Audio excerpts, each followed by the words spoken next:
Welcome to the Total Business Transformation Workshop. This is episode 3. This workshop's all about helping coaches hit up to 7 figures in your business while staying connected to your life's purpose using the ease and flow methodology that makes it joyful and easier, and where you're in your zone of genius and doing things you like and not just copying some nonsense that someone told you to copy when you scroll through Instagram.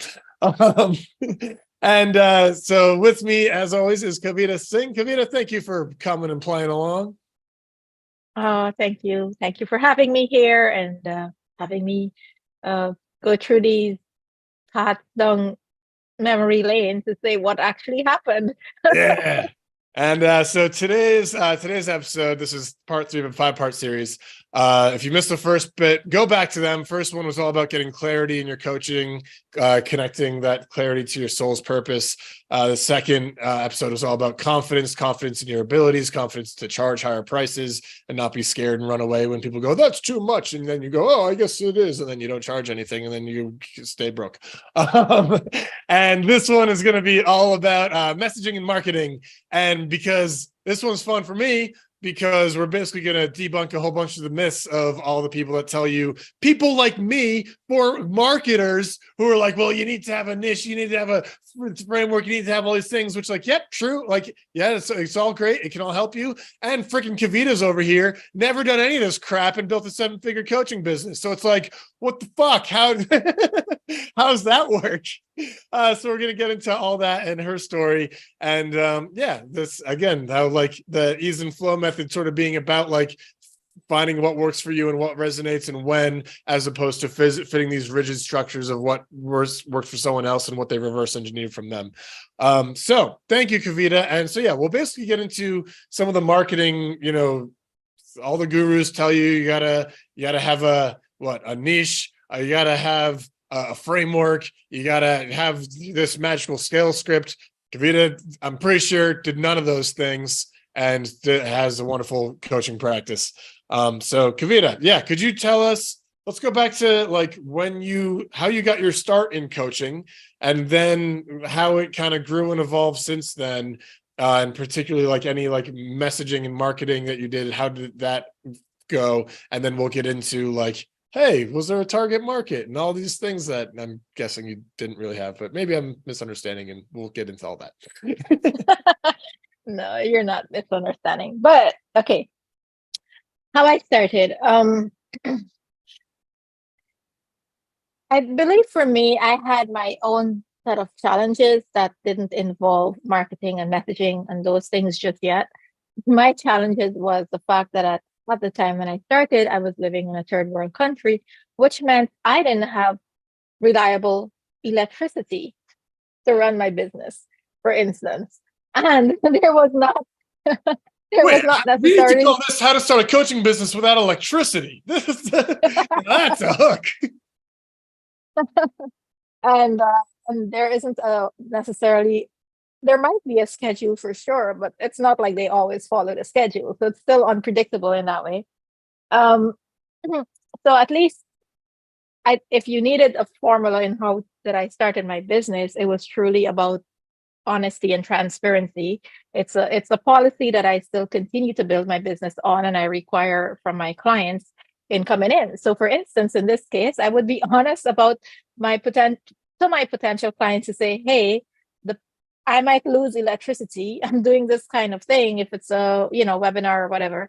And when it's back, I'll let you know. So it took extra work for me to tag people and reach out to them in a sense, but it wasn't extra work because I care for the people and I wanted to share something with them. I wanted to make a difference. I wanted to, I believe in the motto of when you meet somebody, you should strive to leave their life better than when you met them. So you would have added value to their life.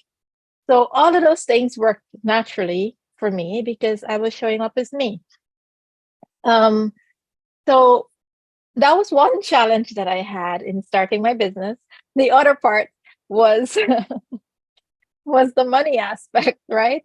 And Brian, I think you know the story a little bit, where again, the country that I was from didn't have a system, like the country didn't have a system where anybody could have received payments online. Like we can pay to the world online, but we can't receive money online, as in a credit card kind of thing. It has to be like a money order or a wire transfer kind of thing. There's not a simple credit card system.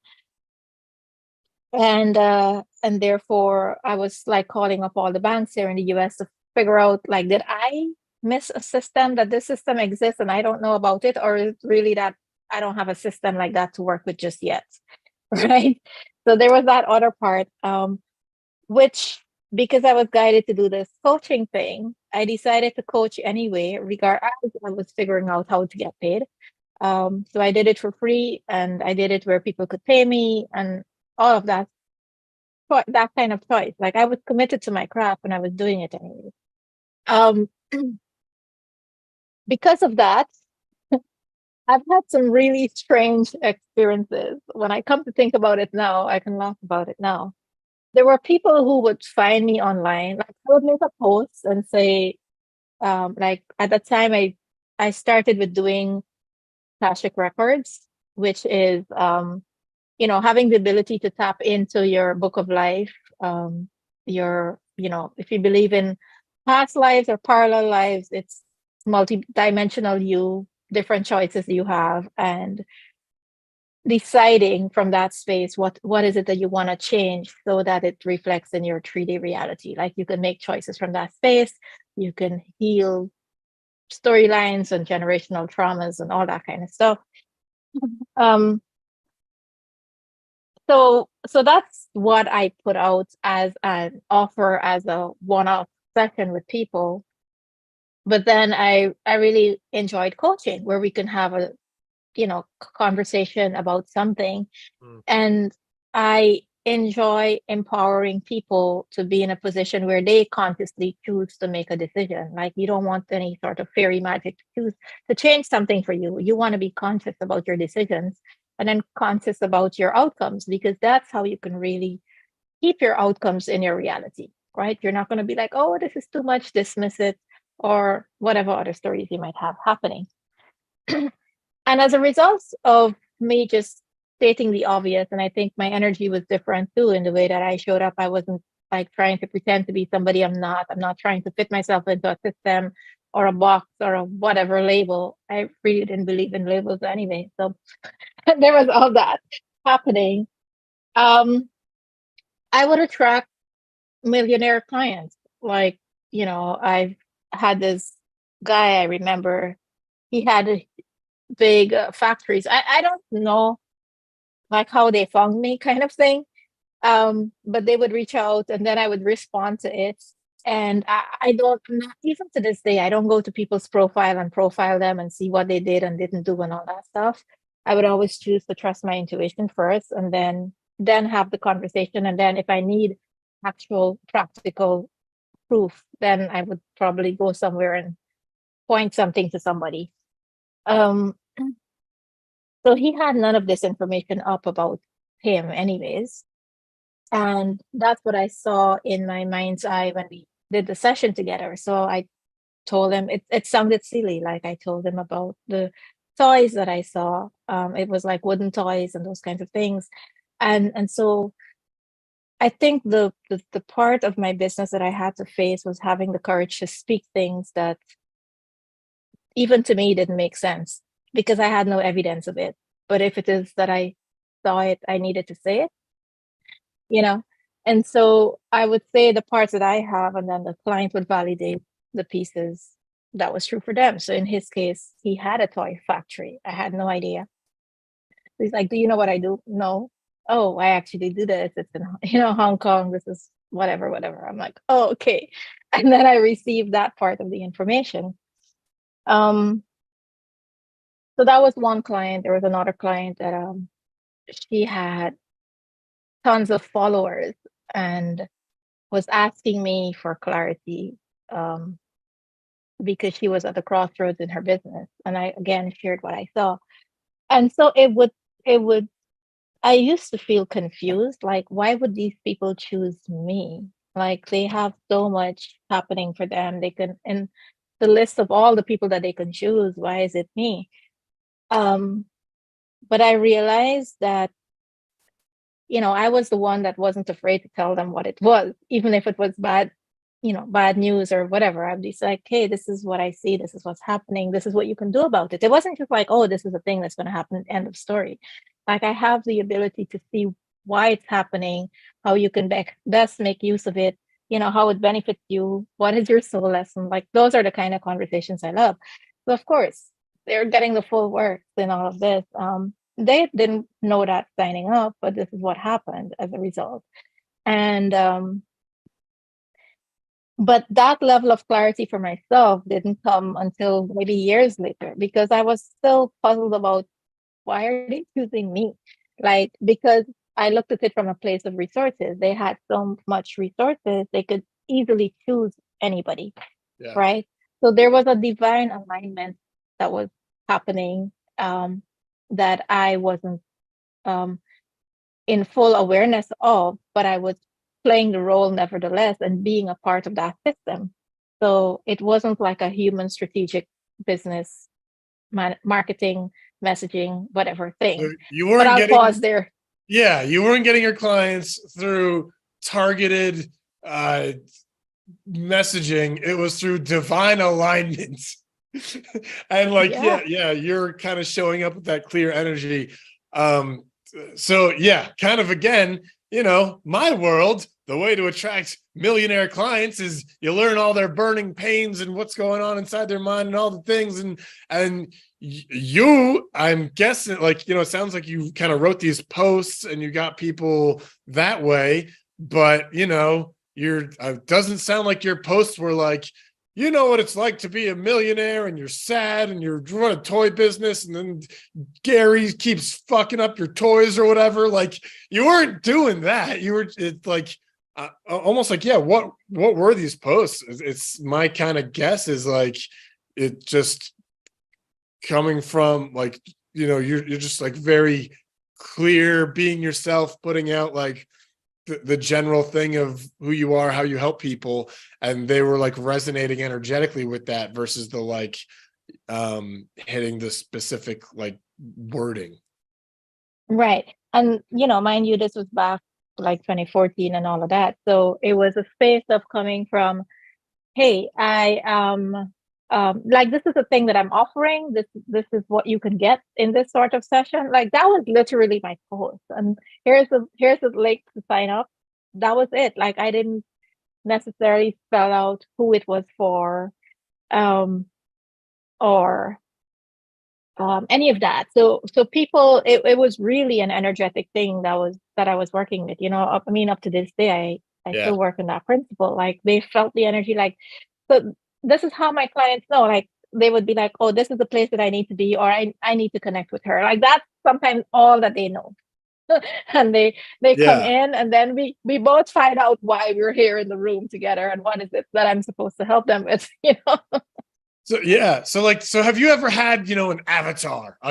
Here's my client. I help these people achieve this thing, and like here's the objections I know they're going to have, and here's their deeper desires. Like, have you either created that, or is that in your brain somewhere, or is that just not even part of the equation? That's a two-part answer. Let me go from the other end first.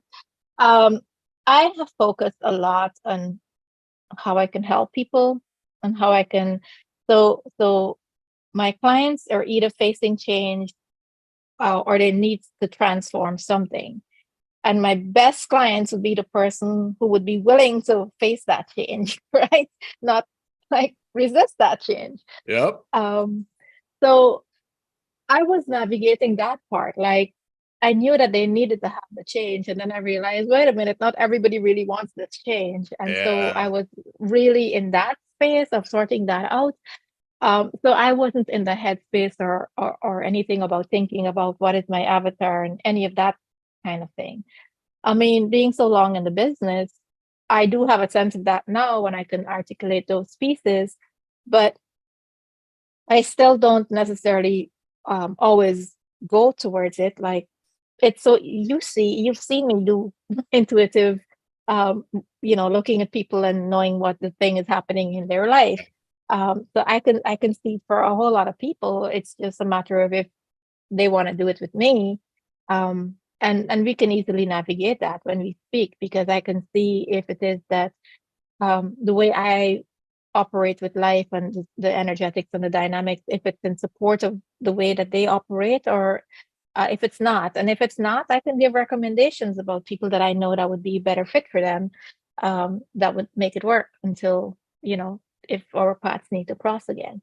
Mm. So I guess that's the other part too. I'm not attached to the sale in that way. I'm always more concerned about the person being the right fit and getting exactly what they need versus just selling to the person because I can make a Yeah. sale, right?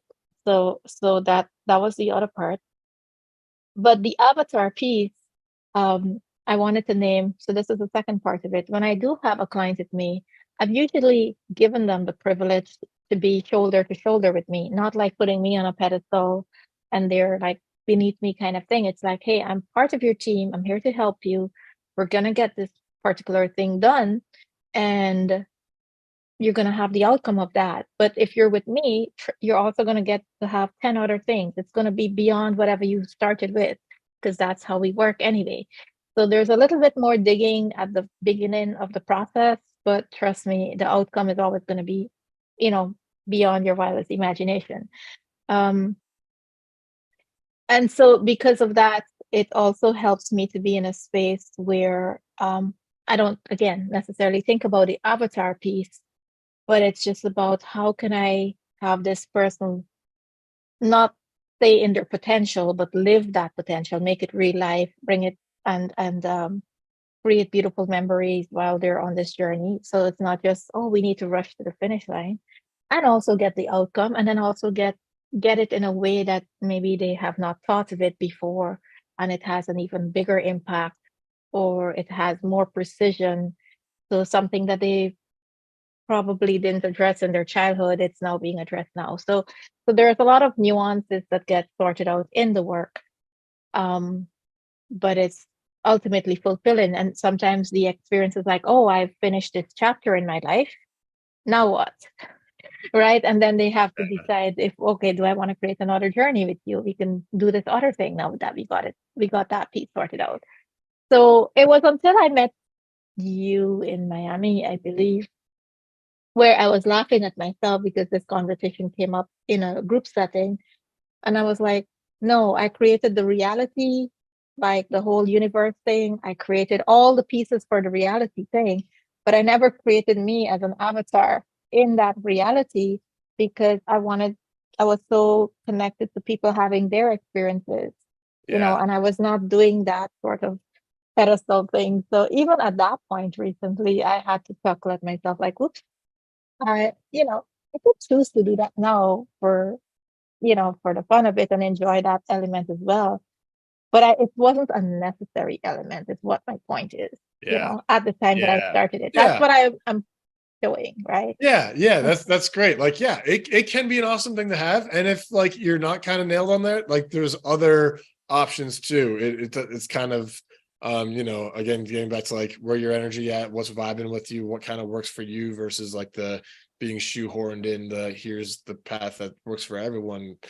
Um and yeah, it sounds like, and there was like really the focus being on like who can you help the best, and like honing in on that and refining that as you go, and looking at like, yeah, who excites you, who can you help? Oh, it's the people that are more ready. And sometimes that's, yeah, like takes kind of discerning and figuring out to figure out who those people are. And then what about like, when you're on a sales call with these people, and are you like, well, here's my Kavita framework for how we're going to do the thing.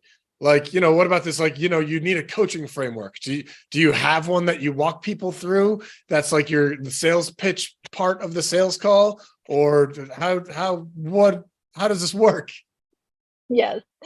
So, in all transparency, at the time of this recording right now, I do have a framework that I am about to tell people Hey, of. I've never shared a framework before. Um, And it's also because I've done my business from like I've had 3 phases of my business. It was almost like 3 separate businesses where I did different things. I was guided to do very specific things. And now that I've completed that entire journey, I can see the whole picture and I can have a framework that matches all the pieces that I've had um to see and to live, because I do believe in walking my talk. So I usually take myself through through the journey before I even present it to the client, which is another funny thing in marketing that I've learned. So this is a funny dynamic with you and I that we've seen with people. Um, I've met some people recently people that said to me, you normally teach a thing, but it's a whole different story when you have to do it for yourself, right? And that line just floors me. I'm like, what? Because in my reality, it's usually the thing happens, I need to walk my talk and experience what it is and what it means and embody it, then I can teach it. I mean, that's the natural way of having confidence for the program, because I've been there, I've done that. And I also know that not everything that I do would be your story, but I have a sense of it, and we can, I'm a great pathfinder as well. So I'm willing to help you find the path, even if it doesn't exist, to get to the other side of whatever you're creating. Yeah. So it's really interesting. That's fun. I coach a lot of like copywriters and marketers, and a lot of them are trying to like, get their own framework and processes going, which is great and everything. And then they're like, how do we get this started? And it's like, well, why don't you just do the thing that you're going to do for clients for yourself, and then you can know it better and have a case study and get these results. And they're always like, oh yeah, that's a good idea. It's like, yeah, let me do this other marketing tactic or strategy in order to prove that mine, which has nothing to do with that, is the best one. Like, there's some misalignment happening, and no wonder it's not quite hitting. Yes. Yeah. So, and that's, as you were talking, I was like just thinking of like the stuff of like having an avatar and a framework. That stuff is like, it's most effective and like really helpful for like scaling online when you've got like your funnel that you're ready to ramp up. But this kind of the way we're talking, like that's one way to grow a coaching business. And another way is more organic and more like, direct outreach and networking and that kind of thing. And that stuff, can become more about, your vibe and them just kind of feeling like, oh, this person's got something I want. And then the things of, like you don't need all that prospect research and the framework, because they already trust you. They can feel it. And especially if like you've lived kind of the transformation that you're then giving them, like you can talk about that. So I'm grinning because, I mean, you know me enough to know that transformation is almost like a daily thing in my reality, right? yeah, it's hourly.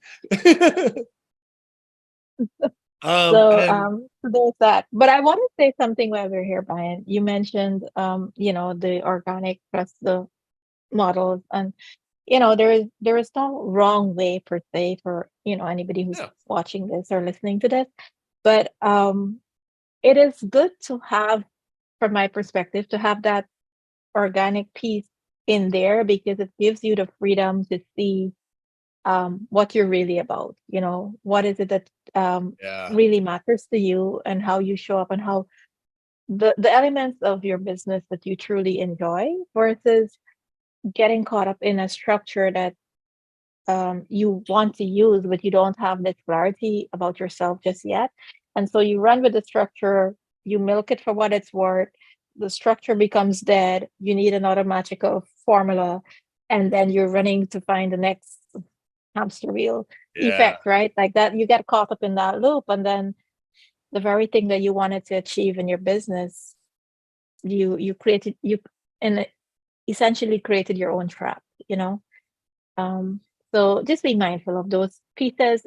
Again, recognize where you're at and when it's time to have that change, because those changes are always beautiful opportunities to yeah. see what you can refine to make it truly yours. Yeah, it's like what you talked about in an early episode about like, yeah, you can get the functional business that like does the things and has the pieces, and you're copying a lot of what other people are doing, and you're just running people through other people's systems or whatever. And it's like, yeah, and you can get money for that, and it can take off and be great and everything. But like, that's not necessarily connected to, who you are, what you're about, your natural strengths, your soul's deeper purpose. And like, yeah, it's some of that, organic, trying stuff out and experimenting a little bit more helps you find that. And it might not, I guess, and sometimes it could happen as quickly, leads to quick success as the other thing, and sometimes it might take a little bit longer. um Yeah.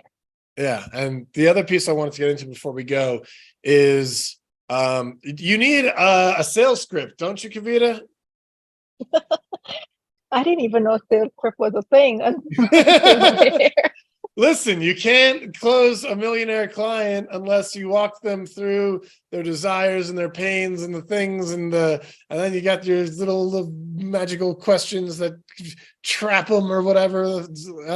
Yeah. So how did you do sales calls if you weren't trained? And yeah, let's start with that, and then later, how I want to hear more about how you deal with some of the common objections, like not having enough money. Yeah. So it comes back to honesty and transparency, right? Like if you and I are on the call and we can both show up honestly and transparently, obviously we're on the call because you want something and I have the something, and we're trying to figure out if I want to give you that something and you really want it from me or somebody else, right? I mean, that's how I view a sales call. I don't see it as a power struggle, for instance. You know, so really that is the thing. So if we're vibing and you recognize, yeah, I can communicate the things that you want in a way that you can hear it. Everybody might be doing the same thing, let's say, for instance, but the way that I deliver it or the way that I am able to see you or recognize certain things or call you out in your bullshit and nobody else has the courage to do so is probably why you would choose me over somebody else, right? I mean, that's really what it is. Simplest, that's the simplest form of a sales call at the end of the day. So I don't expect you to get on a call with me and then try to tell me that you don't want a thing. That's silly. I would understand if you say you want the thing, but you just don't know how to pay for it in this moment. That would be make better sense Yeah. than so play games with me. Like I'm not interested. So again, because I come from that level of honesty and transparency, I've never had to deal with people like, you know, doing differently. Um, what I did experience with some people that were afraid of their own change and transformation. Like they're like, oh my God, I don't know if I'm ready for the change. So it's not so much about the sale, but it's just like, yeah, I know this thing, but I'm too scared to move forward and I don't want to do it. And I will never force somebody to do something that they don't want to do if they're not ready for it, because then who's really doing the work? It's not their transformation anymore, it's mine. Mm. They're not even in the room. So that's not going to happen. I'm not going to do that as a sales call. Right. So, I mean, I explained the process in which I do it, and you see how easily it weeds out the objections. Like, there isn't even an objection to begin with because you have this level of clarity. Right. Yeah. So, I mean, like, what about price objections of, you say your price and they go, that's too expensive. That just not happen because you've got so much clarity leading up to that? Or does that still happen? And if so, how do you deal with it? Well, usually if somebody's interested in something, I'll say my prices up front, and that Yeah. would be even before being on Zoom. So being on Zoom Another is thing you're really not to supposed to know, do, Kavita. why should I hide it from you? You want the thing, I'm telling you how much it is. Um, yeah, so the Zoom call is really to find out if we vibe together and if we want to do this with each other, kind of Yeah. thing. It's not so much, and or maybe when we want to do it or that kind of thing, or maybe like if somebody's not able to do a pay in full, they might want a payment plan. That would be a conversation, and I would see if it's intuitively right, or if it's a subtle form of avoidance, because some people do Yeah. avoidance in all sorts of ways, so it's that kind of thing. Um, and sometimes they might say they want to do a pay in full, and I recognize that no, they actually need a payment plan, because there's a lot of changes that are going to show up in their reality, and it's going to like topple them over if they don't have this level of stability. And there are times when I actually suggest that, even though they say pay in full. So I'm always paying attention to their storyline and what's happening for them, so that they can show up to do the work, because it's not so much about the sale, but we get to enjoy the journey together, right? Yeah. So the transformation begins even before that sales call is over. It begins at the time we connect. Um, but it's really, if you want to keep the transformation and build on it, is where Oh, the love. sales happen and moves forward. Yeah, that's a cool way to look at it. And yeah, you were helpful with me when you talk about, like, you don't buy into the client's nonsense. I had a sales call, and then we didn't end up working together. And then I kind of debriefed it with you, and you were like, "Oh, you kind of bought into her bullshit story," is what happened. And I forget exactly what it was. But Mhm. yeah, and so that's been another thing you've talked about, of like, and a lot of where people, like coaches, need a script, or anyone doing sales feel like they need a script, or this, like, rigid process or anything. And it's because they've got their own stories around they're not being valuable, the client can't afford them, and then that makes them buy into the stories, and the sales call, or like scripts, kind of help keep them from buying into them stories and how they present themselves, even if they still kind of are internally. And your work, I believe, when we've talked about this, is more helping people just release those stories, so then, like, they're not buying into clients' bullshit, and then the more rigid structure and all that stuff, like, just isn't needed, because yeah, you're just vibing and seeing, hey, is this a fit? Are we ready? Okay, that thing you just gave up this objection, but wait, that's kind of bullshit. Let's dig into that and see how real that really is. Because you can see it's nonsense, and maybe it's just like a little bit of, revisiting it so they can see it too. That was some rambling. Do you have any thoughts of that ramble? Yeah, I do. So thank you for bringing it up, because this is where I talk about the part of walking your talk, because you can't ask a client to do something that you've never done. Like, Mm, that would be very silly on your part. So if you've never done a painful, don't ask for a painful. That's being out of integrity. So, and again, that's where the natural confidence comes from. You don't need a sales script. With the storylines, um, everybody's playing such a game of um, do as I say, but don't do as I do kind of thing, because they're not in integrity with themselves. It's sad. I really believe that oh, the reason I can lead very powerful transformations, it's because I already embody the frequency of the thing that we're talking about. And therefore much of the work is done in that way. The person doesn't need to like follow a 10-step system to get the outcome, because first of all, I'm already role modeling it. You're seeing me role model it. You need evidence from a person who's walking their talk. Then you feel it in your body from what I say. You recognize the truth. And then you're able to see the parts that you haven't yet owned for yourself. Then we get to look and see, well, why is that? How is it? Why is it there in the first place? Obviously, there's a reason that it still exists. And then to heal that story around it, learn the soul lessons around it, have the transformation, and then it's a non-issue, you know? And I mean, I'm glad that you and I can have this sort of conversation, because everything that I'm saying here as well, while we're talking about origin story and everything else, I've also been able to demonstrate to you exactly what I talk about. You've been able to apply this in your own reality and to see what that looks like. And I've also been able to be in a space where I am leaning into the framework of the marketing world and choosing those parts where um, it feels good to me. I'm not doing it from a place, oh, I need to do this so that XYZ. Like, yeah. no, I've gotten to that level, and you've made a beautiful point in this thought. I just want to emphasize it even more. those structures are helpful when you want sustainability and you want a scalability. And so once you know the truth, you can have a frame for it. Once you Yeah. know what you stand for, once you know how you operate and what you believe in, then of course you get to simply name it and people get to receive it in that way. Yeah. And everyone just kind of rushes. Yeah. You like start with the truth, get really clear of what that is. And that might take some time and work and practice and a bunch of clients and stuff.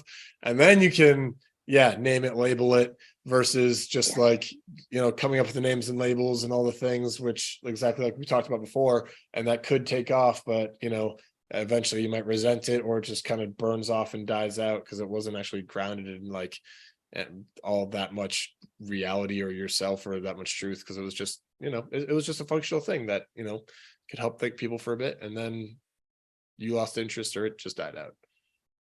It reminds me of the childhood story, The Emperor's New Clothes, if Mm, anybody's read that book, not me. um, where they talk about how grand the clothing is, but really he was naked, there was no clothing. And people didn't want to say that they couldn't see the clothing because it was the king. So nobody wanted to call a Yeah, spade, is what happened. But yes, so I hope this was helpful for our viewers. I got one Let us more quick know. question. Okay, go ahead. People will get off of a sales call and they go, oh, I didn't sell, like they didn't close, therefore I didn't do a good enough job. I didn't do a good enough job providing value. I didn't do a good enough job in the sales structure to get them to see that. Yeah, I can see your face just being like, this is so foreign. But for people that are in the internet marketing world and are, maybe read too many sales books and see like everything's got to be close everybody kind of mentality. Yeah. So what would you say to that person who gets off a sales call and goes, well, if I didn't make the sale, obviously I didn't do a good enough job. If somebody's thinking that way, maybe there's some truth to that. They didn't do a good enough job, right? Like if you're now starting and practicing, there's some truth to that statement. So I wouldn't dismiss it. But at the same time, if you're doing this, sales calls can be a very beautiful process to see where you're at and where the person is at. Um, I think it's a win if you did a sales call and you met somebody who's not a fit for you, and you said, and the result of that call is no, because the pain of dragging that person through your program is so detrimental and so not worth Yeah. it. It's so good to say no at that initial thing. So there is no failure in that way. You're really looking for the clients that are you're meant to work with and they're meant to work with you. And it is true, it takes some time, it takes some practice, it takes courage to show up and to have those conversations. But if you're clear on those pieces rather than it being a transactional thing, then it's likely you might have more no's than yeses. But then your Yeah. yeses are so worth it. Your clients who say yes, it's the best thing ever. And that's what I enjoy. Like for the people, that, oh, this is the thing and this is what we've got to do together. They're clients who come back year after year at different points in their journey when they're like, okay, I need some Kavita in my life, you know. Nice. um, and it's also me giving them the freedom to let them go. Like I don't expect them to be stuck to me, and we have a rigid sort of system. The freedom for them to go allows them to implement the things that we have learned, and they actually see it blossom in real life. And then of course they can come back and build on it versus again, me having a fear like, okay, if you go, then I wouldn't have a client. I've got to continue doing the work to find who are the right people to work Yeah. with. Yeah, and actually you helped me with exactly that. I remember I had that client call that like in my head the person was perfect and I was like, oh, this is gonna be so great. And then she said no, or yeah, she wasn't interested. And then I was like, oh, I must have done something wrong. And you really helped me see like you were like, what made this person so great? And then the more I thought about it, the more we looked at it, it was like, oh no, this was not a very good fit. And so that was the lesson there of like, oh, it's actually is a different type of people that I'm looking for and can best help. And I just got lost in the, fell in love with potential, which I think is something we'll talk about in our next session, or one of the next couple. Yes, but that's it. That's all for today. Thank you very much for Kavita. Also wanted to mention, if you're struggling with your messaging, either you're just like not sure on like who your people are, who you want to help, how you can best help them, how you can talk to them, or maybe if you like have outgrown your messaging, you found something that worked, but now you're like, I'm kind of being pulled to help these other people. My business is trying to like transform and hit a new level of what you're doing. We've got Kavita and I have a workshop where we help people with exactly that. It's getting rock solid, clear on who you want to help, the transformation you want to help them have. What were the other pieces of it? You talk about it now. My brain just stopped working.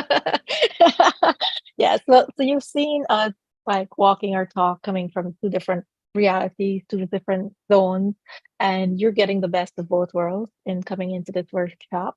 So you can ask questions from any dynamic, any dimension, any sort of practical, strategical way, or even in a more holistic way, and seeing how all of this works for you. This workshop is really meant to embody all of you so that it can show up in your messaging, not to segment you to fit yourself into a box and be like, hey, just do this piece because this is what you're good at. Really, we don't believe that it's messaging unless it's all of you showing up in that space. So we will certainly do the work and ask the questions to have that level of clarity so that all of you can be represented in your business. So if this is speaking to you, let us know and message us, and we will get the process started. Sweet. Thank you, Kavita. And yeah, I just pulled up the bullets so I can remember what's in it. So yeah, it's getting clear of like, kind of your purpose, your mission in life, what you're here to do, who you're here to help, connecting that to the actual words that you're speaking. And then, doing it like Kavita was saying, like getting that energy right, because Kavita was all energy and attracting those millionaires. And then I've also got the aspect of like the copywriting of like how to like actually find the words that resonates with the people that you want to be helping. We can also help refine and tweak your offer so that you've got like a clear offer. You know exactly what you'll do and how you'll help these people. Getting clear on like your gifts, the things that you can do that are uncopyable that'll help you stand out. And then you also get like a whole book of how to talk to your clients or how to talk to your potential clients. So it's all right there and very simple. So there you go. Yeah, Divine Messaging Workshop. If you're interested, click something somewhere and send us a message. And yeah, thank you very much, Kavita. This was a lot of fun. Your story is always such a fun roller coaster to learn about. All right. All right. Thank you, everyone. Bye for now. Bye.